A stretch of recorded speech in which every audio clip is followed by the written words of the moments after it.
E minha gente, como é que nós podemos conciliar a reflexão da espiritualidade de hoje, espiritualidade do dia, que fala justamente sobre o direito de se afastar de pessoas que nós já identificamos, não contribuírem, para o nosso processo de evolução, com o princípio do amor ao próximo. É interessante que toda vez que nós falamos, que nós refletimos sobre a importância de reposicionar pessoas na nossa vida, muitas outras pessoas se sentem incomodadas. E é bastante justa a preocupação, o incômodo. Tá bom, mas como é que eu vou conciliar isso com um mandamento maior, que é amar próximo como a mim mesmo? Pois é, difícil, eu sei que é difícil. É uma reflexão muito ardilosa que exige muito de nós. Primeira coisa que nós precisamos pensar é que também no Evangelho, Jesus nos dá um conselho muito interessante acerca das realidades que nos levam ao pecado. O que é o pecado? É toda e qualquer atitude, pensamento, palavra, postura, que seja contrária à minha dignidade, à dignidade do outro, e por isso afeta a Deus. Porque às vezes a gente fica pensando, de forma muito mesquinha, que Deus fica machucado com o nosso pecado. Tá bom, mas vamos entender isso. Por que nós ferimos o coração de Deus quando pecamos? Porque Ele está em nós. Então toda vez que eu firo a minha dignidade e a do outro, eu estou ferindo a presença de Deus em mim. Por isso que o pecado tem diversas dimensões. Uma dimensão pessoal, uma dimensão social.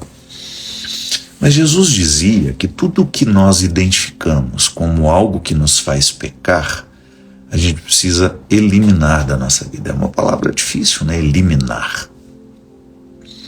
Imagina se a gente vai ter coragem de atribuir o verbo eliminar para uma pessoa da nossa família. Mas era justamente sobre isso que ele falava. Se o teu braço te leva ao pecado, corte-o. Se a tua mão te leva ao pecado, corte-a. É claro que Jesus não está propondo uma mutilação do corpo. Pelo amor de Deus, é uma metáfora para nos ajudar a entender o quão necessário, como é necessário no dia a dia nós cortarmos da nossa vida aquilo que nos dificulta a viver uma vida de santidade, que é uma vida com dignidade, alma. E muitas vezes as pessoas que compõem a nossa contribuem demais negativamente para os nossos processos pecaminosos. Por que a gente pode dizer isso?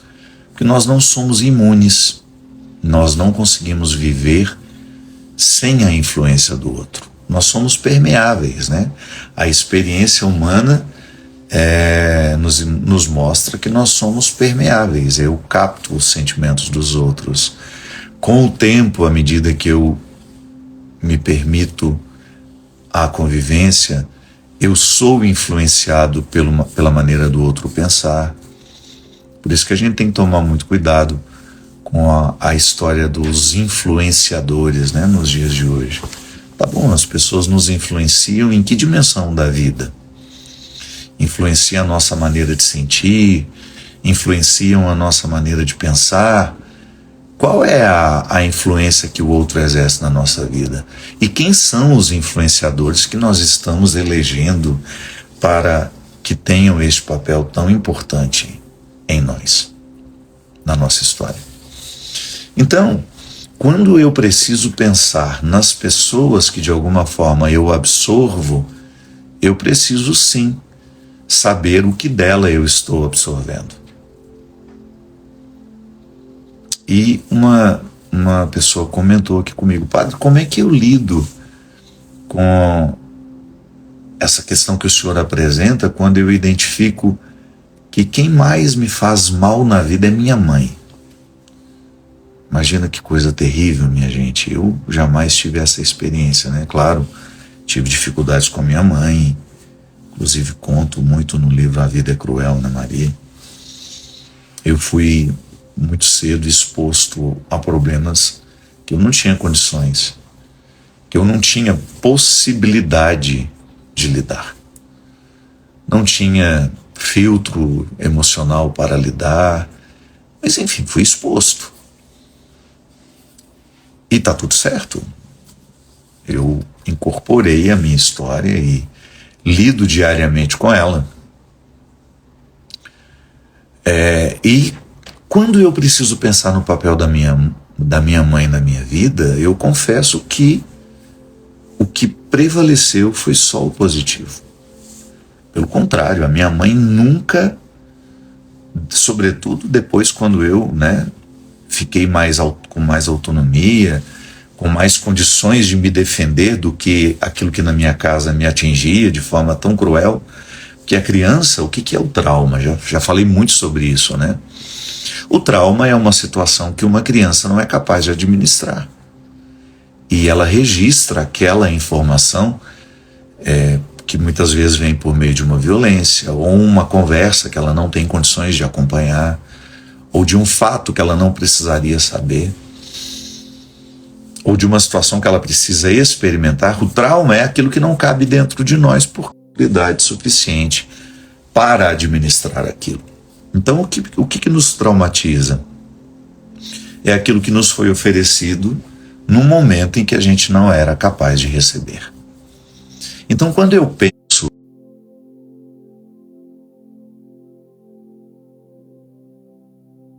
aquela ambiência emocional me trouxe, os males, que ela me causou, eu fico, claro, eu revejo a minha história, eu olho para tudo isso com muita maturidade, pelo menos eu tento olhar para tudo isso com muita maturidade e não ter necessidade de culpar ninguém, e me entender com aquilo que sobrou de mim.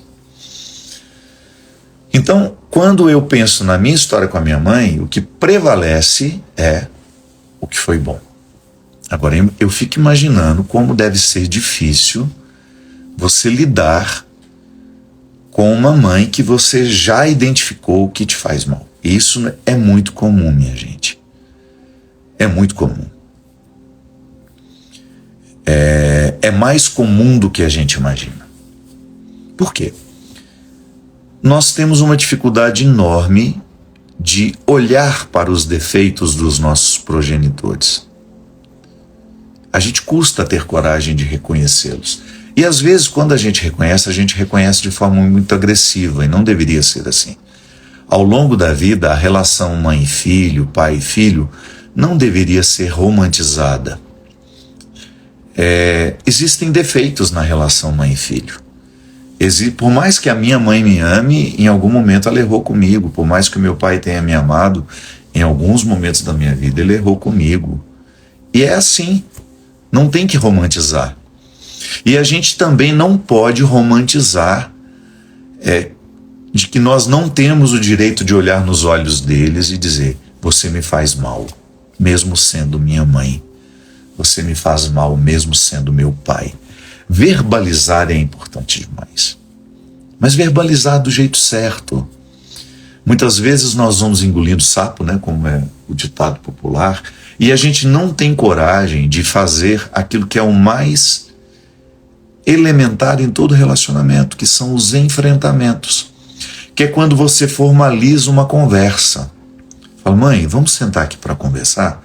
Sem gritos, sem brigas, sem discussões. Você vai formalizar com a sua mãe, por meio de uma conversa, aquilo que dela faz mal a você. E quem sabe até ouvir da sua mãe aquilo que é seu e que também faz mal a ela.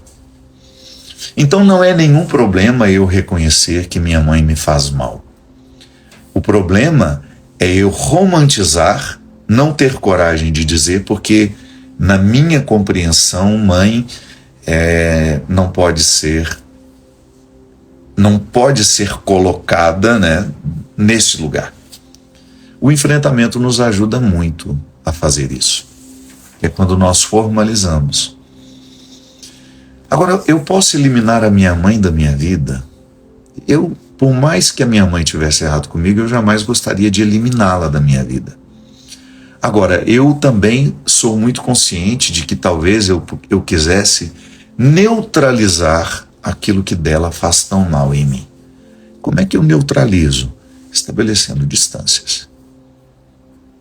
Sabe quando você reconhece que tem um território? Daqui para cá você não passa. É assim quando a gente sofre uma invasão, por exemplo. Uma invasão emocional. O que é uma invasão emocional? É quando uma pessoa tem alguma forma de falar com a gente. Ou porque tem o número do nosso WhatsApp, ou porque tem o nosso e-mail, ou porque tem acesso à nossa DM do Instagram, né? Porque se você respondeu alguém alguma vez na vida pela DM do Instagram, se você não segue aquela pessoa, ela passa a ter acesso a você. O que ela escreve chega para você. Se você nunca respondeu, é bem provável que você nunca nem veja aquela mensagem se você não procurar por ela. Agora, quem eu sigo, quem eu recebo na sala de estar da minha vida virtual, tem acesso a mim. Agora, por exemplo, eu sigo muitas pessoas que eu não conheço pessoalmente. Eu tenho liberdade de falar com elas qualquer coisa? A minha boa educação diz que não. Eu posso estar sendo invasivo. Ela pediu a minha opinião? Não. Ou então quando a gente usa do veículo que a gente tem para se comunicar com aquela pessoa para apresentar um problema que ela não pode resolver. Isso é muito comum. Você faz uma fofoca, mas não dá àquela pessoa a liberdade de pegar a informação que você deu, porque é uma fofoca. Ela não quer se comprometer com aquilo que disse. Gera um mal-estar em você, porque compromete outras pessoas. Você começa a orbitar dentro de uma experiência de julgamento. Eu não quero isso para mim. Eu não faço isso com os outros. Eu não quero isso para mim. Aí você delimita o espaço. Você vai lá e diz, olha, apesar de você ter acesso a mim, você não tem liberdade para falar de tudo comigo. É importante. Por que eu digo isso? Porque você está constantemente invadido pelas pessoas que se dizem, que se acham no direito de dizer qualquer coisa a você. Os comentários, por exemplo, de uma postagem, a gente deveria ter com o comentário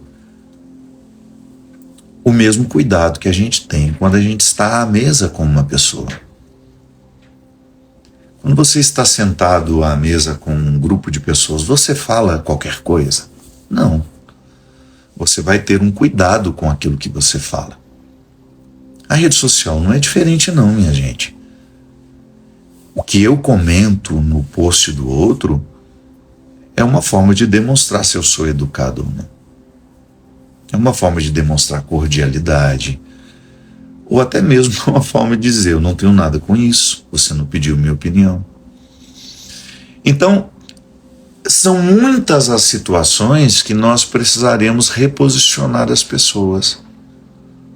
Ou dizendo a elas que elas não têm a liberdade que elas acham que têm, ou olhando nos olhos e dizendo, a partir de hoje, eu quero que você saia por aquela sala, por aquela porta, e não volte mais. Aí você fala, mas você não está pecando contra o amor ao próximo? Não. Amar o próximo é respeitá-lo, é não querer o mal dele. Não significa coabitar, não significa andar de mãos dadas, não significa baixar a guarda. Eu não sei quem foi que falou isso, se foi Teresa d'Ávila ou se foi Teresa do Menino Jesus, que o nosso coração, a nossa vida, é como um castelo. Lembram que os castelos medievais, por uma questão de segurança, eles eram construídos em algumas ilhas, ínsulas, que dificultavam a chegada até eles. Então, o castelo sempre tinha uma porta que baixava, que unia a ilha ao continente, ou a pequena ilha ao restante da cidade. Então, toda vez que você baixa a porta do castelo, você está dizendo: pode passar.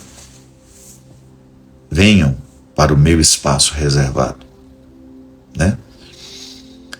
Quando eu subo a porta, é porque eu não estou permitindo a passagem daquela pessoa. Então, o amor ao próximo, muitas vezes eu tive um desentendimento terrível com aquela pessoa. O que é cristão? Eu buscar a reconciliação, perdoar, porque também não é justo, não é honesto, não é fraterno você não dar o direito à pessoa de ouvir o que você tem a dizer, e nem tampouco você, não preciso nem, tampouco você não ouvir o que a pessoa tem a dizer. Mas a partir do momento que o outro disse, você disse, a reconciliação foi possível? Tá bom. Nós nos reconciliamos, o perdão aconteceu, mas eu não tenho a obrigação de conviver, de trazer para a minha vida de volta. Se eu cheguei à conclusão de que aquela pessoa não me faz bem. Da mesma forma como eu também deveria ter o esclarecimento de não esperar nem o outro pedir por isso, de dizer: eu não vou mais participar da sua vida, eu estou saindo porque eu já identifiquei que eu faço mal a você. Você já imaginou como nós viveríamos melhor se nós tivéssemos a sabedoria de exigir isso do outro e de reconhecer o momento que nós também precisamos sair da vida do outro? Por exemplo, você já identificou que não ama aquela pessoa, mas você trava a vida dela com um relacionamento de vai e vem constante. Por quê? Porque a outra pessoa, de alguma forma, corresponde às suas carências. Quando você sente saudade, você vai lá e faz o que você quer fazer, e a companhia dela é agradável, aí você se enoja, vai embora, vive a sua vida e deixa a outra pessoa lá, achando que ainda participa daquela história com você. E você só está curando suas carências com aquela pessoa. Não é justo.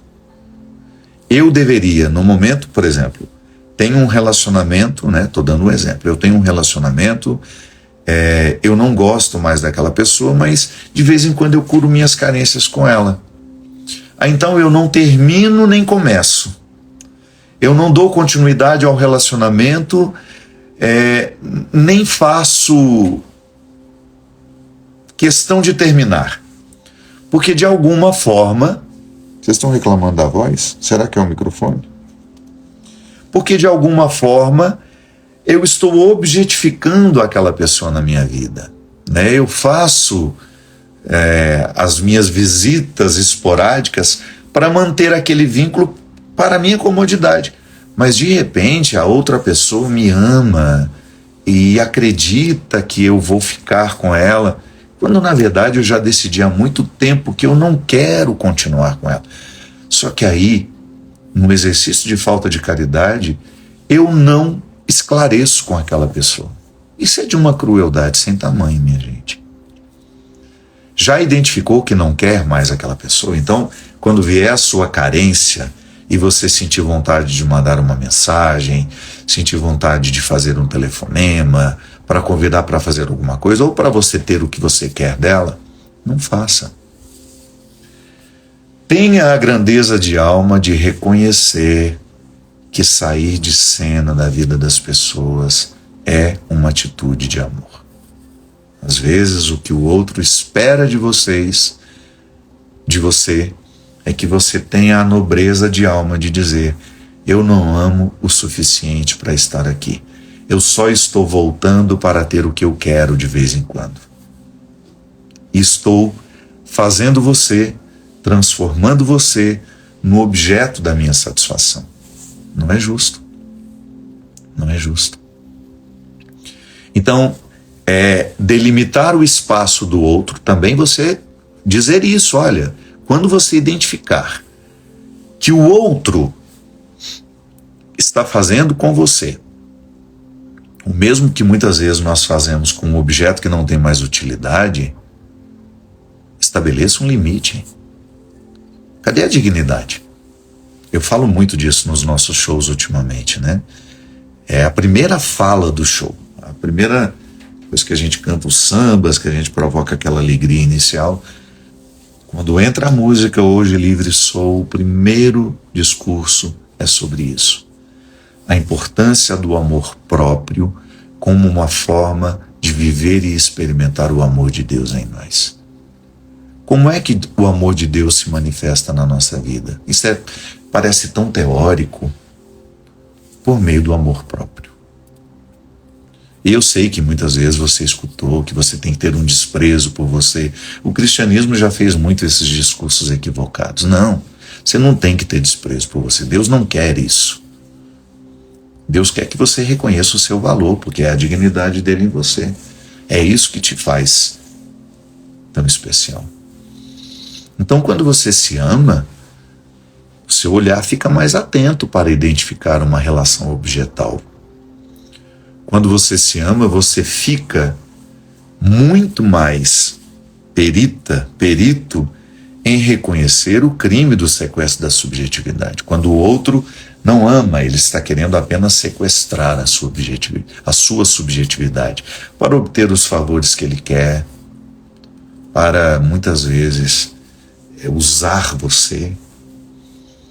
Então, cortar as pessoas, delimitar o espaço delas, não significa passar a odiá-las, não.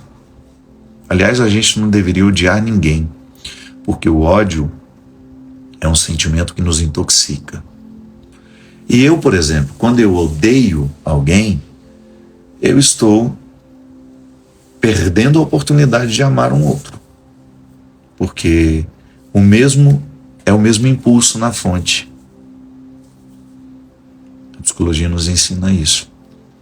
O mesmo lugar que provoca o ódio, na minha mente, que é o cérebro que produz isso, o mesmo lugar do cérebro que fabrica o sentimento do ódio é o mesmo que fabrica o sentimento do amor. Eu não consigo fabricar os dois ao mesmo tempo. Se eu escolho odiar alguém, dificilmente eu consigo amar alguém naquela hora. Então, para que eu vou escolher odiar se eu já sei que o ódio é um sentimento que me intoxica? Então, eu quero ter a sabedoria de poder despedir-me das pessoas, dizer, olha, obrigado, o nosso tempo de proximidade já deu, reconheci que você faz mal a mim, eu faço mal a você, mas agora vamos cada um para o seu lado, viver a sua vida, e não há ódio. Eu vou dar um exemplo muito simples para vocês.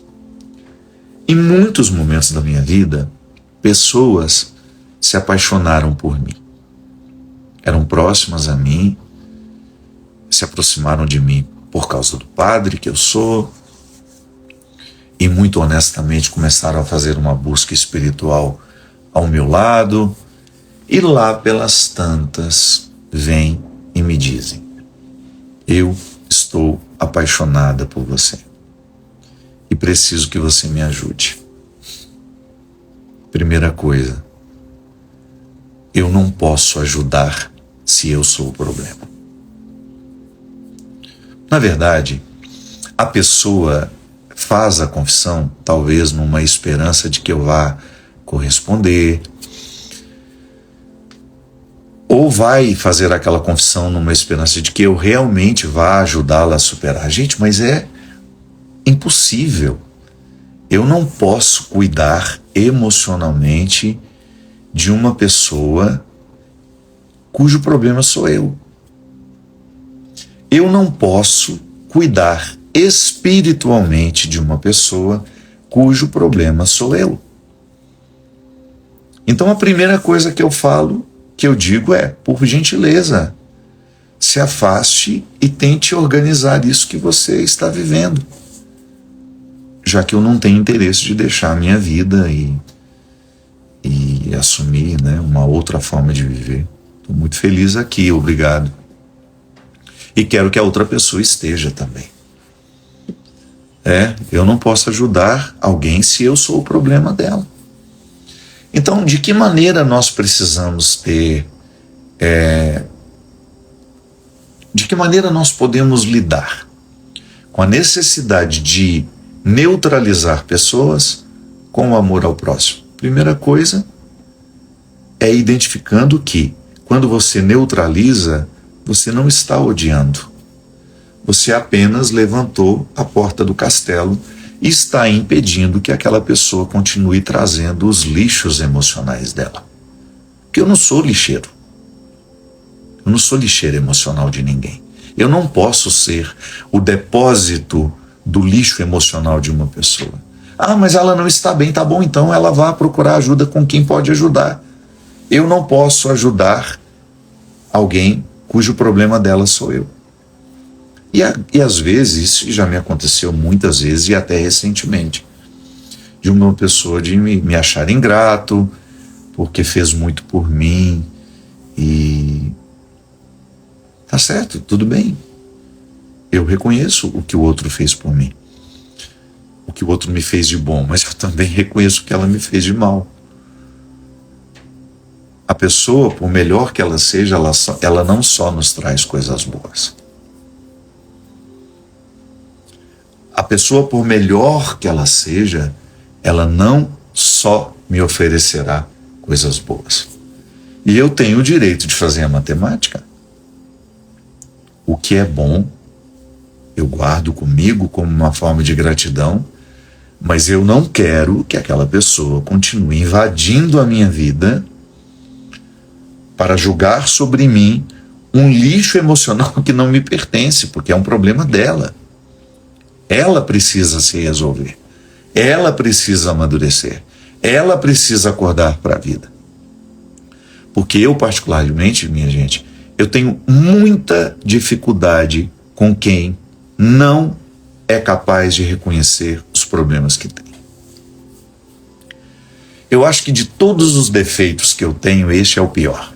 Eu não tenho paciência com quem não se resolve. Com quem fica naquela lenga-lenga a vida inteira, sabe? Eu não estou dizendo que talvez eu também não seja assim, né? É que eu acredito que cada um precisa ter as rédeas da própria vida. Eu não posso ficar julgando as rédeas na minha vida nas mãos do outro e dizendo, comande por mim. Ou então, me vitimizando eternamente e julgando todas as responsabilidades que eu deveria ter assumido nas costas de uma outra pessoa. Não tenho paciência.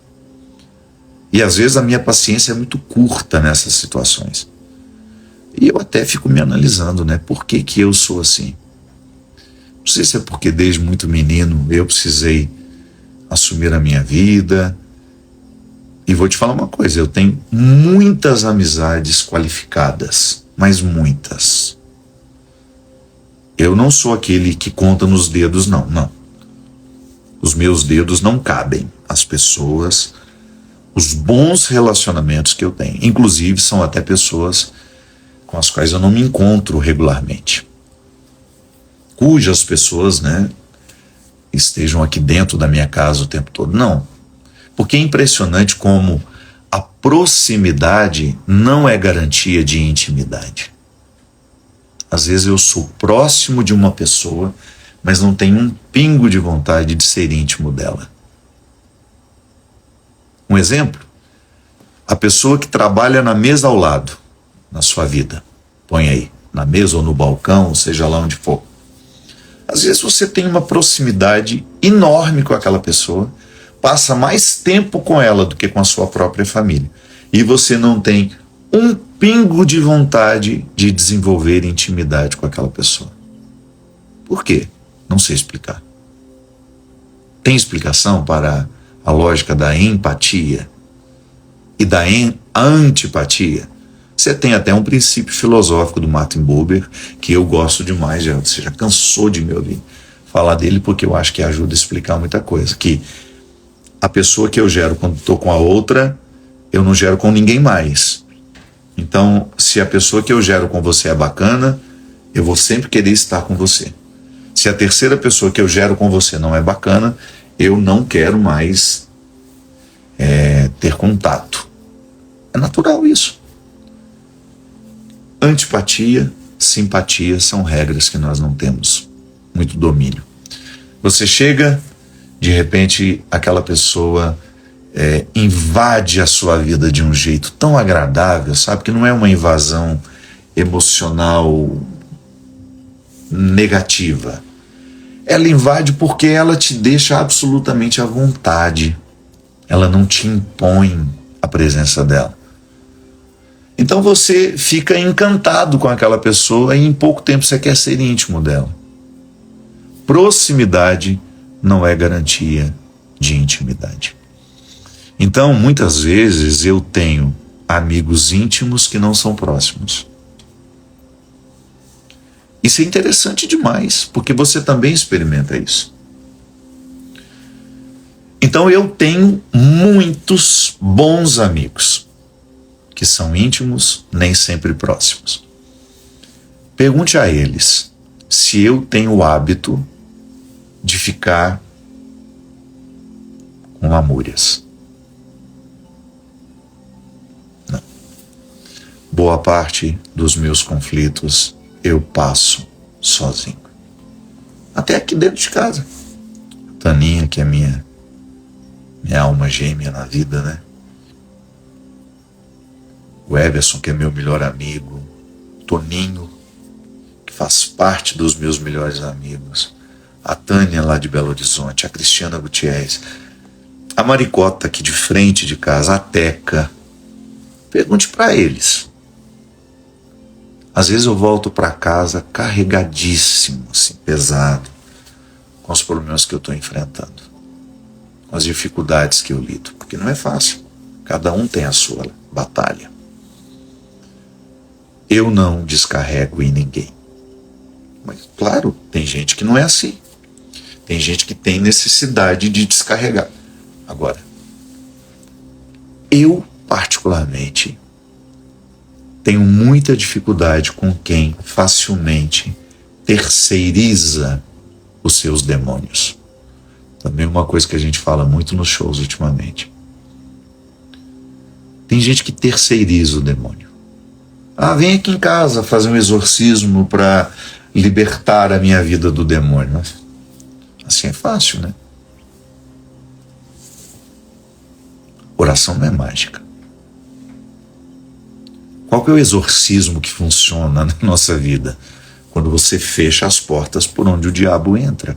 Diabolos, do grego. Tudo aquilo que separa, tudo aquilo que divide, tudo aquilo que provoca confusão, tudo aquilo que dificulta a nossa inteireza humana, tudo aquilo que nos superficializa, tudo aquilo que nos artificializa.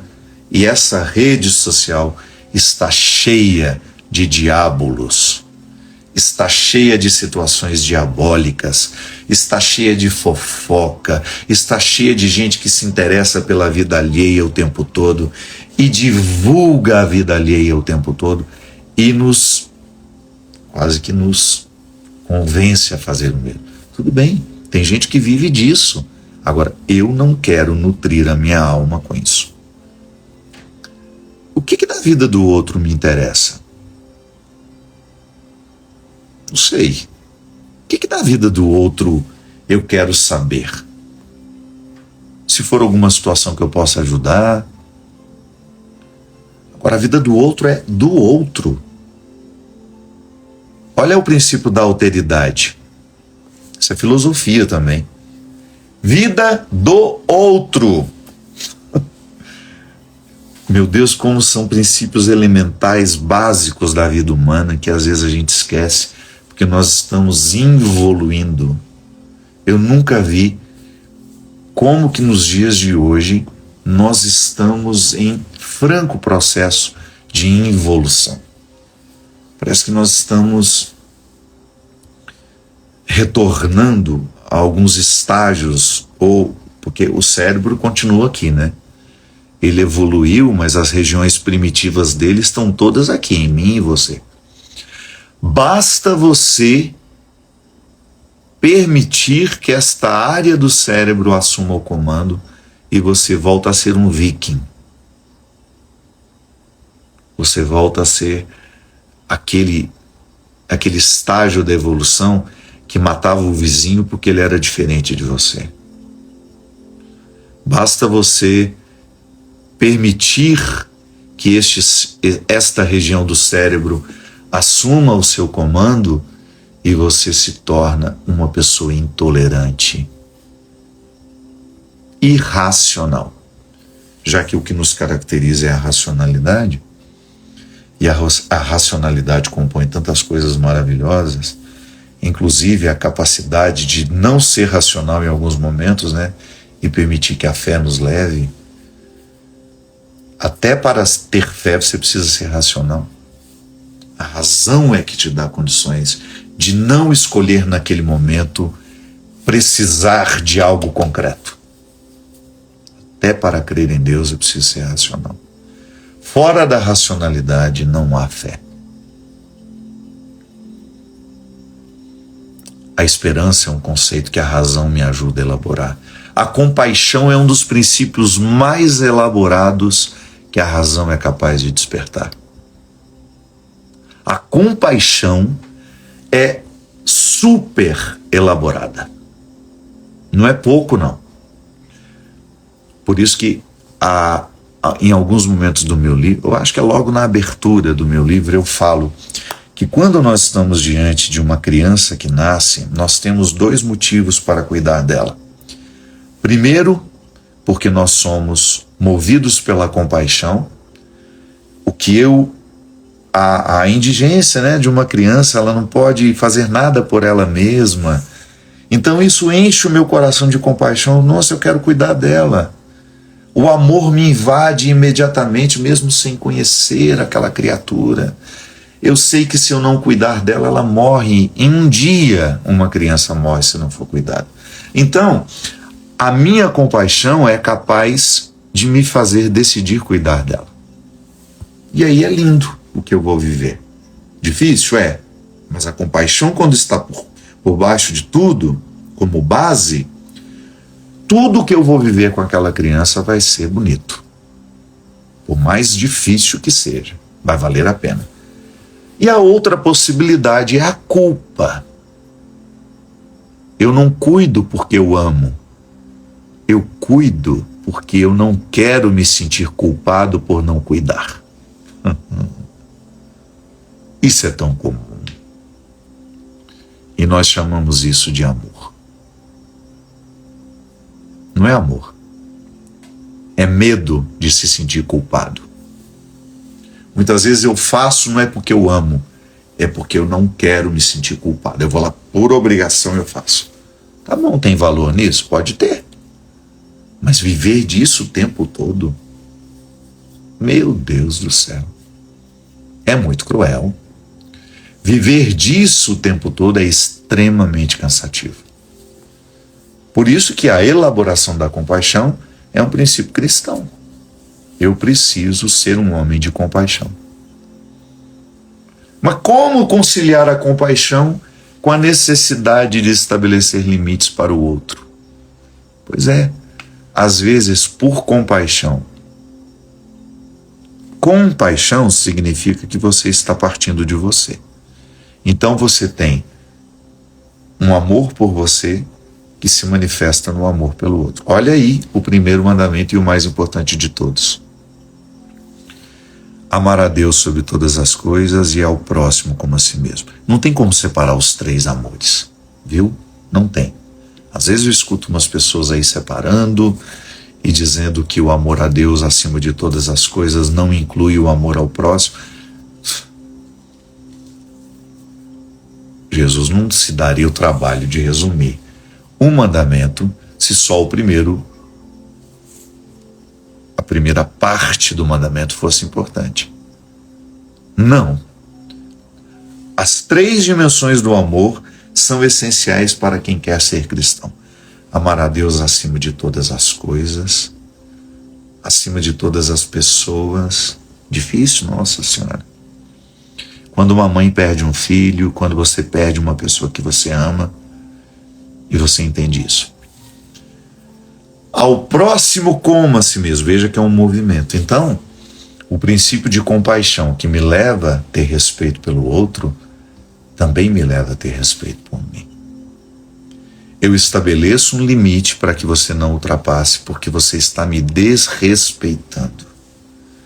Quando você desrespeita o que eu escolho viver, o sagrado que eu quero construir para mim, eu tenho o direito de dizer para você, esta é a porta de saída. E você tem o direito de dizer para mim. Você tem o direito de olhar para mim e me dizer, Padre, você me faz mal. Fábio, se tem liberdade para isso, você me faz mal. E eu tenho que ouvir o que você está me dizendo, refletir sobre isso e acatar o que você está me pedindo. Não imponha a sua presença a ninguém. Não faça isso. O mundo tem bilhões de pessoas. Por que você vai insistir em bater na porta que já decidiu não querer abrir para você?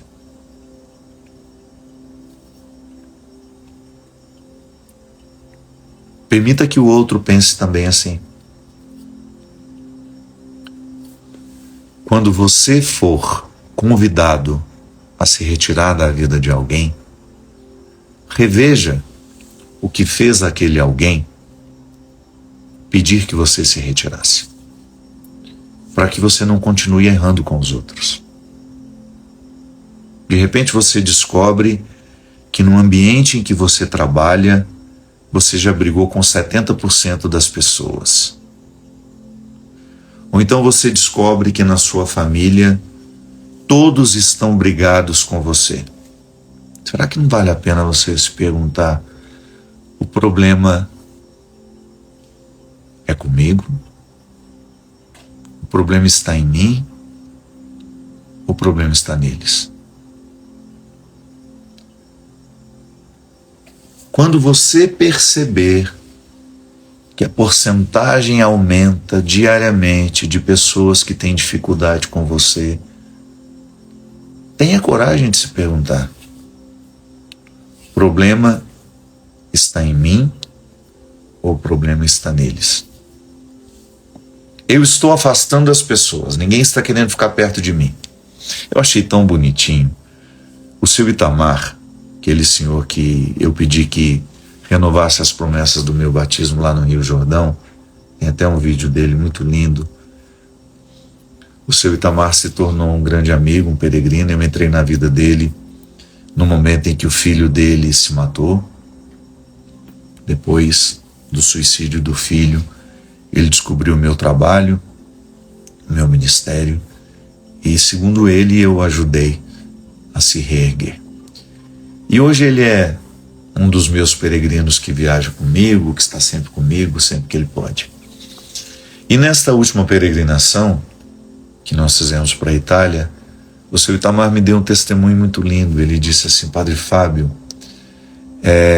eu estou tendo muitas pessoas perto de mim. As pessoas estão querendo ficar perto de mim.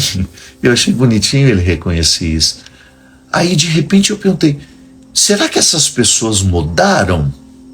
E agora elas descobriram o meu valor? Ou fui eu que mudei, fiquei mais leve e naturalmente estou atraindo as pessoas para mim? É muito bom a gente pensar isso. Eu atraio as pessoas quando chego ou eu rechaço?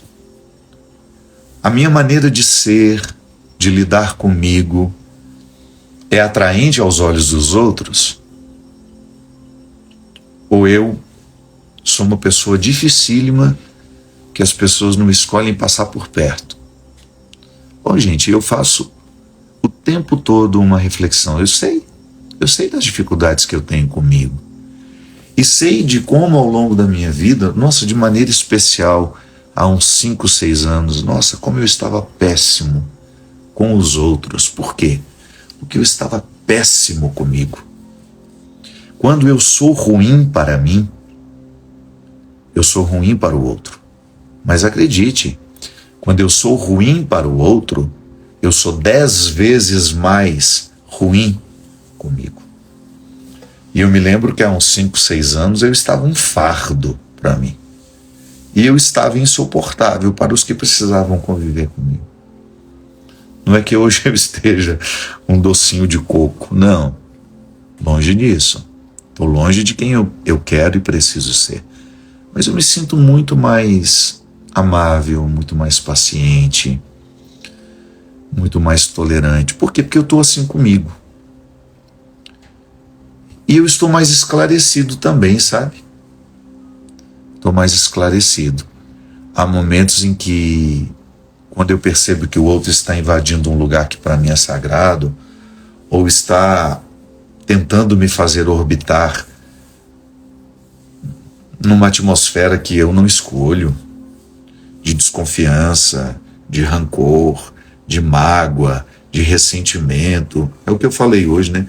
Tem gente que tem prazer de fazer você voltar a um passado que você não quer mais, de uma página que você já fez questão de virar. Lá vem ela com os rascunhos. Meu Deus, que vontade de mandar para o inferno. É claro que a gente não manda. Você já virou aquela página e de vez em quando aquela pessoa na sua porta, ó, na porta das suas emoções.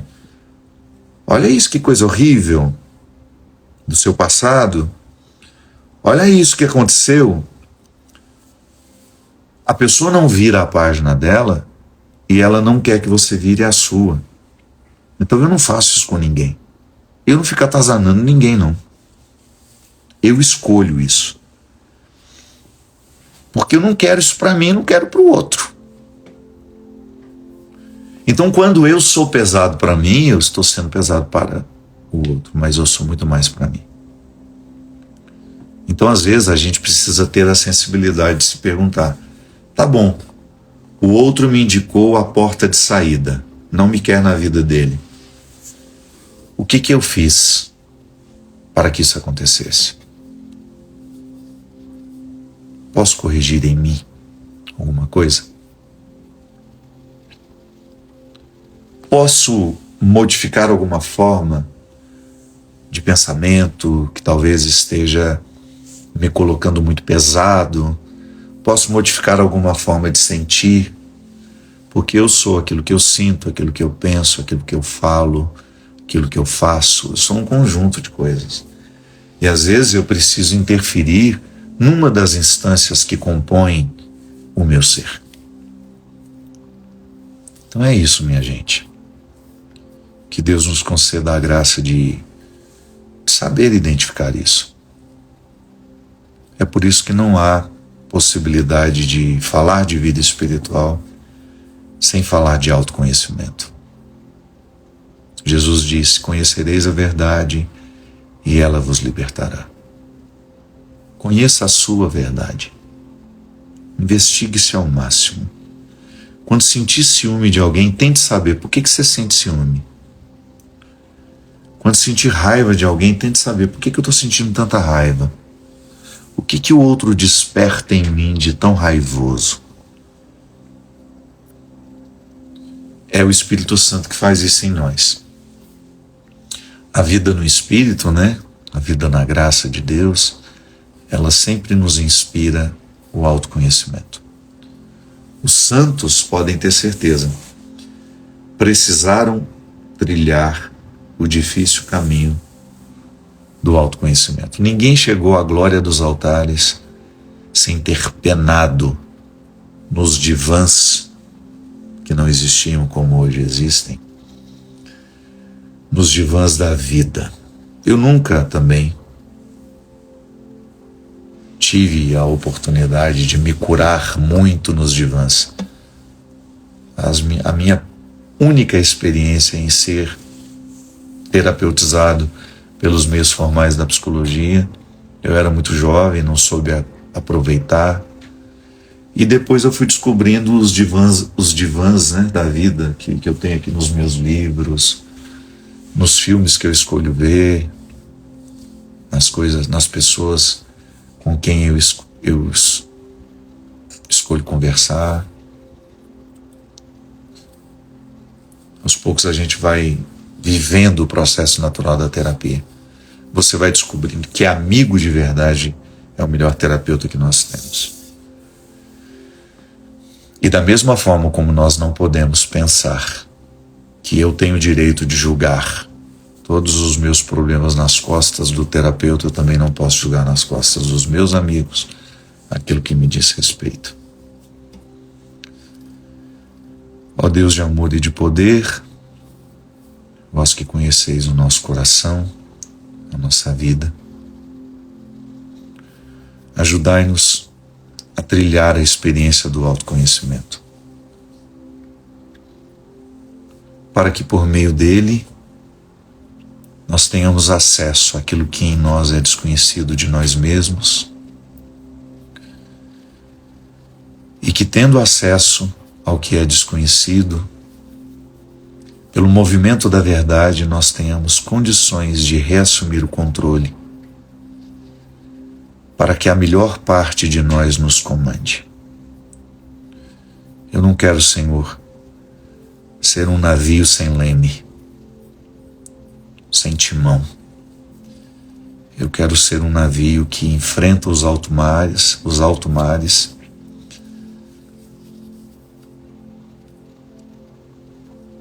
com controle. Não o controle como tantas vezes nós entendemos, Senhor, mas aquele que me dá condições de saber para onde estou indo. Que no alto mar eu tenha segurança de saber que, apesar do perigo, é nele que eu preciso estar. Derrame sobre nós, sobre a nossa vida, a bênção do Deus Todo-Poderoso, Pai, Filho e Espírito Santo. Amém. Muito obrigado, minha gente. Muito obrigado pela conversa, pela prosa. Prazer ter vocês aqui. Me sinto extremamente honrado com a confiança de vocês que me acompanham. Você que ainda vê significado no que eu digo, porque vida espiritual é assim, viu? Não tem problema você mudar de opinião e deixar de gostar de mim, não. Significa que você já evoluiu mais. Eu não tenho nenhum problema quando a pessoa fala: padre, já te escutei em outros tempos da minha vida, hoje não escuto mais. Ótimo. Eu fui feito para passar. Quem não pode passar é Deus. Em cada fase da nossa vida, uma pessoa, uma liderança espiritual exerce um papel. E pode ser que eu já tenha exercido na sua e não exerço mais, e está tudo certo, é assim mesmo. Padre, pastor, guru, seja lá o que for, essas figuras foram feitas para passar. Deus permanecendo significa que o nosso trabalho foi certo. A gente fez do jeito certo. É isso. Muito obrigado pelo carinho. Boa noite para vocês.